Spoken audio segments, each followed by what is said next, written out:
Темная ночь, только пули свистят по степи, только Chapter ветер 2, Return гудит Trip. провода. In the 14 months that intervened between Churchill's trip to Moscow and the Hull-Eden-Molotov conference in the Soviet capital, the back of Nazi striking power had been broken on all fronts. The victory at Alamein and the landings in North Africa had been followed in midwinter by the Russian triumph at Stalingrad. And in the spring came the Allied victory in Tunisia and the ousting of the Axis from Africa. The Stalingrad and North African operations had each cost the Germans over 300,000 men in killed and captured alone. The Africa Corps and the Sixth Army, flower of the Wehrmacht, were wiped out. And then in July 1943, while the Americans and British were scrambling ashore in Sicily, the Nazis launched their last major offensive of the war, the Kursk offensive on the central sector of the Russian front.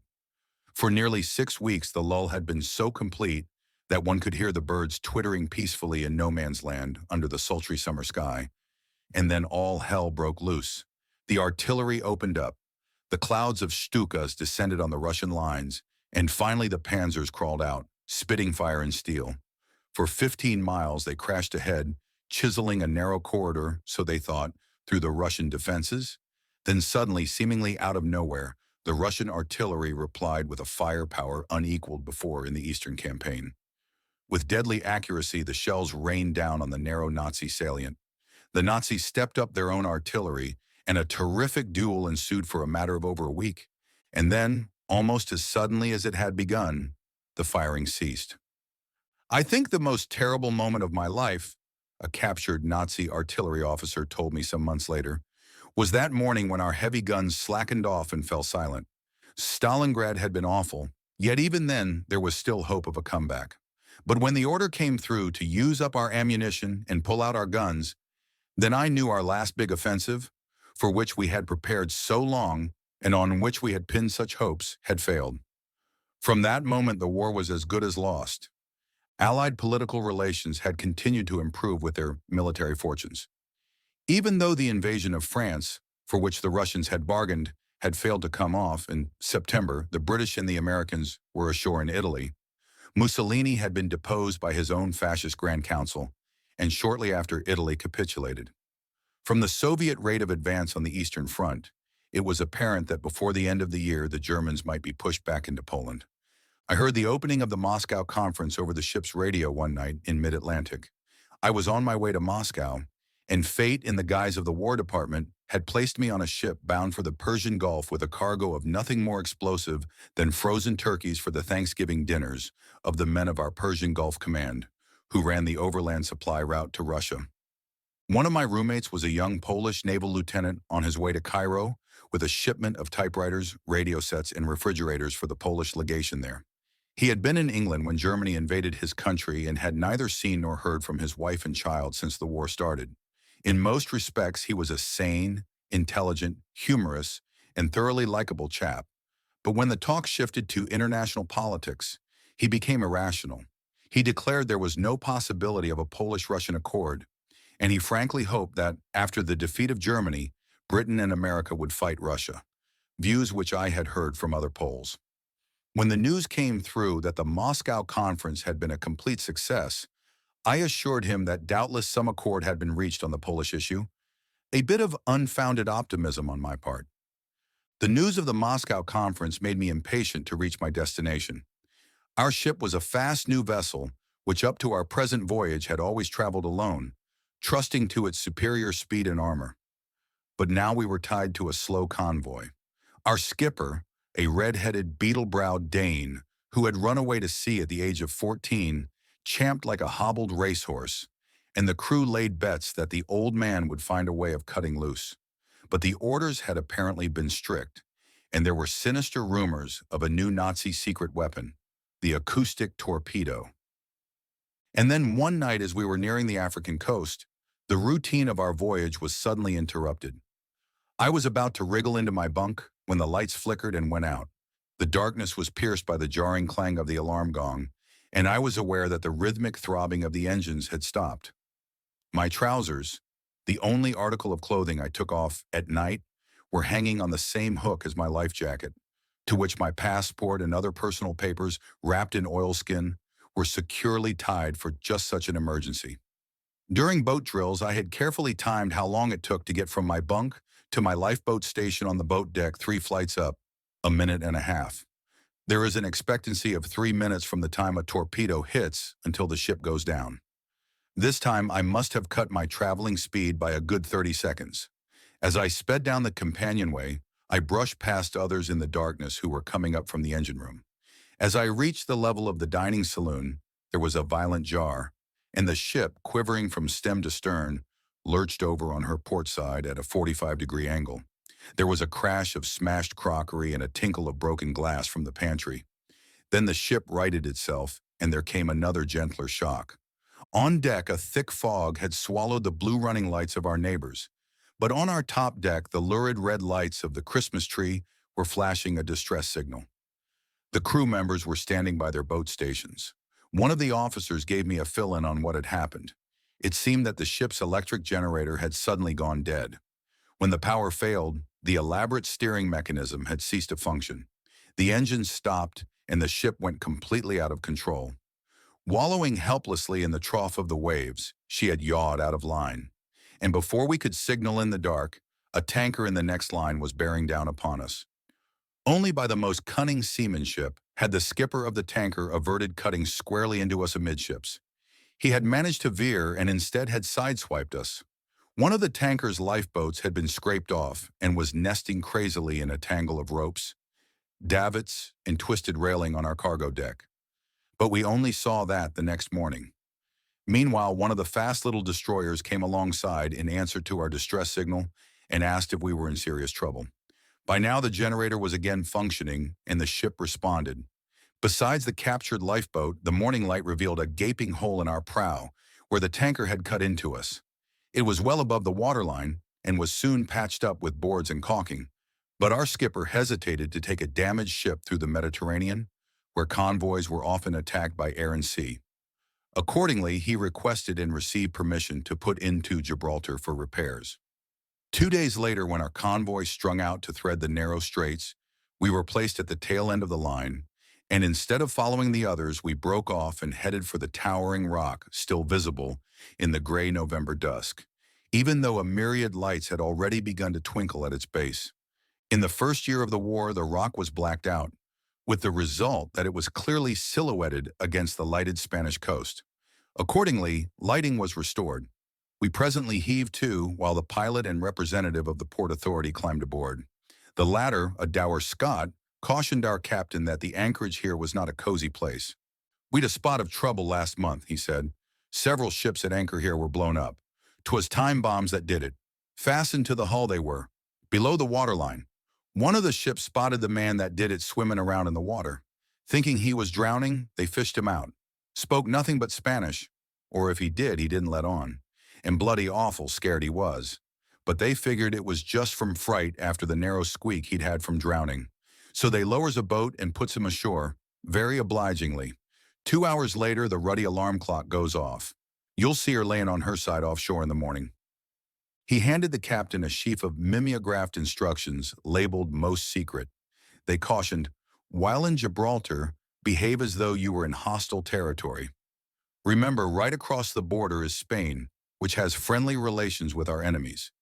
Thousands of people pass back and forth across the border daily. It is impossible to keep check on every one of them. Some are doubtlessly enemy agents.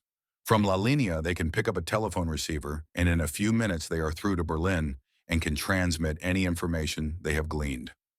It went on to caution the captains of ships in the anchorage to double their lookout against possible saboteurs. The Scot warned us particularly to beware of the little rowboats that put out from the Spanish shore, ostensibly with something to sell. As most of the anchorage was Spanish territorial waters, there was nothing one could do to interfere with them, except, he said, keep them away from the sides of the ship. "Keep a fire hose handy," he advised, "and if they come in too close, just give them a squirt. Many of them may be just honest smugglers, but some are sure to be in the pay of the German admiral stationed across the bay in Algeciras." He then proceeded to tell us a story which eloquently illustrates where the sympathies of the neutral Franco government lay. Ever since Mussolini declared war, an Italian tanker had been riding at anchor off the shore of Algeciras. The British soon learned that this ship served as headquarters of the sabotage activities against British and other Allied shipping in the roadstead. Repeated protests to the Franco authorities, both locally and through the embassy in Madrid, were unavailing, and regularly each month a number of ships were either scuttled or severely damaged by these enemy agents operating from neutral territory with the connivance of the authorities. Then when Italy surrendered, the crew of the tanker voluntarily moved her from the Spanish to the British side of the anchorage and turned her over to the British, who found in the hold a complete workshop for the production of time bombs equipped with suction pads, which made it possible to fasten them to the hull of a ship below the waterline. All night long as we lay at anchor in the roadstead, our sleep was shaken by the unpleasant metallic plonk of depth charges, sometimes far away, out in the straits, but at other times close enough to jar our teeth loose. This we later learned was done partly to prevent possible sneak attacks on the anchorage by submarines, but principally as a precaution against enemy saboteurs. No man in the water, intent on fastening a bomb, could survive the crushing pressure from the nearby blast of an ash can.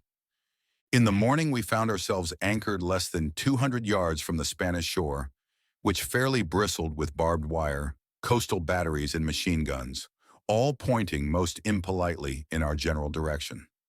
The surrounding water was swarming with gaily painted rowboats, 2 men in each.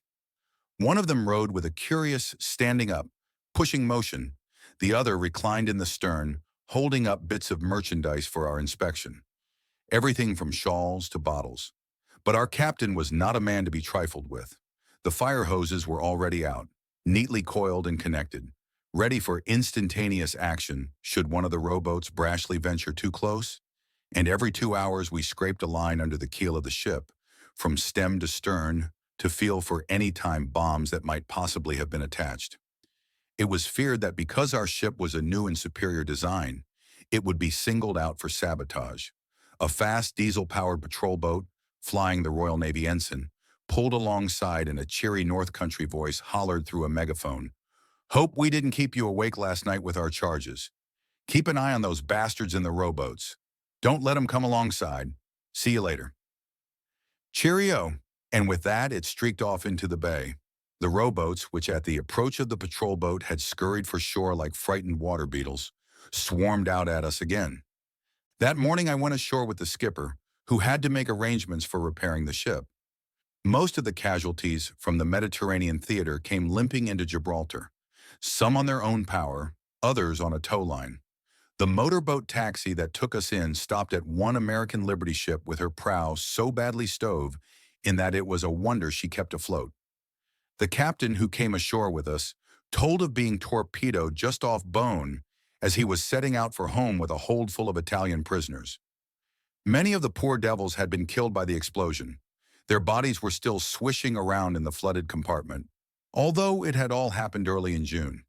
They had been on the way to Gibraltar ever since and had only just made it that same morning. I thought the faces of the crew I saw along the railing, dirty and unshaven, had developed a sort of prison pallor, despite exposure to the sun and weather. Gibraltar is one of the few fortified strongholds of the world that looks just as a fortified stronghold should. Thick, gray, crenellated walls encompassing a huddled little town whose main dimension is vertical rather than horizontal. And over and beyond it the brooding mass of the rock, literally honeycombed with passages, living quarters, and storerooms, so that in the event of siege the entire defending garrison might go underground and hold out indefinitely. In the recent past the rock was overrun with monkeys, Barbary apes, but of late their number has dwindled to the point of extinction. Investigation revealed that some of the nasty old grandpa apes were tossing the young progeny out into the void. Now the apes are carefully protected, especially the young, and their numbers are gradually increasing. The officer entrusted with supervising their welfare is a brigadier. An old tradition says that so long as the apes endure, the British will rule Gibraltar. Even a cursory visit to the rock fortress discloses some of the difficulties the authorities are up against in coping with espionage and sabotage. Some 6,000 Spanish workers employed in the shipyards and dock area daily commute back and forth from the neighboring Spanish town of La Línea. Hundreds of peddlers, hucksters, and peasants with their carts also pass in and out between the rock and the Spanish mainland. There is so little room on the rock that when Gibraltar became a link in the wartime air route from the United Kingdom to the Middle East, an airport could be built only by encroaching on the neutral zone, the flat, narrow isthmus connecting the rock with the mainland. The highway to Spain runs through the middle of the runway, so when planes are either landing or taking off, traffic is temporarily halted. The far side of the airfield is flush with the Spanish border, and through a high wire fence, Spanish sentries are visible pacing back and forth. From such a vantage point, it is as easy for German agents to keep tab on the air traffic through Gibraltar as it was for the German admiral with the spyglass in Algeciras to count the convoy ships as they steamed through the straits. The German agents in La Linea must have fairly scorched the telephone wires to Berlin when General Eisenhower's headquarters for the invasion of North Africa was stationed on, or rather, in, the Rock. The situation in and around Gibraltar ill-accorded with some of the nice things said about Franco by some of the important people in London and Washington. It tended to confirm the Russian thesis that the Spanish fascist dictator had not changed his spots. Despite the desire in certain quarters to make the caudillo look respectable, the Russians continue to regard him in the same light as they do his Nazi and fascist masters who placed him in power. The Russians have not forgotten that the Nazi-fascist aggressors used Spain as a proving ground for the present war. They recall that General Franco, while turning his mask of neutrality toward the Western powers, along with the other Quislings, gave his full support to Hitler's anti-Soviet crusade. They have not forgiven Franco for the crimes committed on Soviet soil by his Blue Division, which he raised to serve with the Nazis on the Eastern Front. Franco is on the Russian list of war criminals, and when the time comes, it is likely they will insist that the arm of retribution shall not be stopped by the Pyrenees. The Russians regard fascism as a world evil that must be stamped out root and branch everywhere if the peace is to be secure. If Spanish fascism survives, the Russians are convinced Spain will be the incubator for future fascist revivals. We soon learned that the ship might be tied up in Gibraltar indefinitely. For once the repairs were finished, she must wait for another convoy. The boys of the Persian Gulf Command would not have their turkeys in time for Thanksgiving. They would be lucky if they got them for Christmas. But that didn't worry our crew members.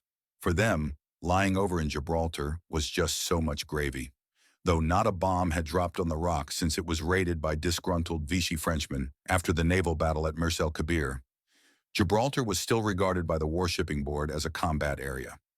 Merchant seamen drew an extra $5 a day just for being there, which made the Navy boys of the gun crews feel pretty burned up. Rather than wait, I arranged to fly on to Algiers the next morning.